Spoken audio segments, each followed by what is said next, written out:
नमस्कार विद्यार्थी मित्रांनो. तर कट ऑफ आणि ऑल बाबत बोलण्याच्या आधी तुम्हाला मार्क किती आलेत हे आम्हाला सर्वांना नक्की कळवा. त्याचं माध्यम म्हणजे खाली कमेंट बॉक्स आहे. तो आम्हाला नक्की सांगा. बाकी सर तुम्हाला काहीतरी सांगायचं होतं. तुम्ही तुमचे मार्क्स एकदा कमेंट्समध्ये कळवा आपले आन्सर की तुम्ही आता सगळ्यांनी बघितली. आयोगाची पण येईल उद्या. बट आता सगळ्यांना घाई असते की किती कट ऑफ लागेल. तर सगळ्यात पहिल्यांदा आम्हाला कळू द्या तुम्हाला किती मार्क्स आले. त्याचा एक आपण थोडासा अंदाज घेऊ आणि एक प्रॉपर मग त्याच्यावर तुम्हाला आम्ही गाईड करू की अप्रॉक्सिमेटली कट ऑफ किती येईल, म्हणजे किती स्कोर सेफ असेल आणि किती कमी मार्क असेल त्या मुलांनी ग्रुप सीला जायचं डायरेक्ट आता आणि कोणी ग्रुप बीची तयारी करायची पुढची वगैरे वगैरे. हो आणि आता आयोग UPSC सारखा फास्ट झालेला आहे. अगदी उद्याच आन्सर की उद्या येईल answer key असं येईल, yes. सांगितलं गेलेलं आहे. त्यामुळे आता बघूया आन्सर की कधी येते. बाकी sir? Yes sir, yes sir.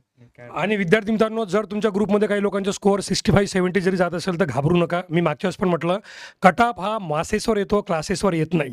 त्यामुळे ज्या लोकांना 65-70 आलं त्यांना अभिनंदन करा आणि त्यांना सोडून द्या पुढच्या तयारीसाठी. कट ऑफ हा मासेसवर येतो. मासेसवर कृपया करून तुमचे ओरिजिनल जेन्युइन मार्क्स कमेंट बॉक्समध्ये टाका, जेणेकरून आम्ही सुद्धा त्या कट ऑफच्या एक्सपेक्टेशनपर्यंत अंदाजे आकडा काढू शकू.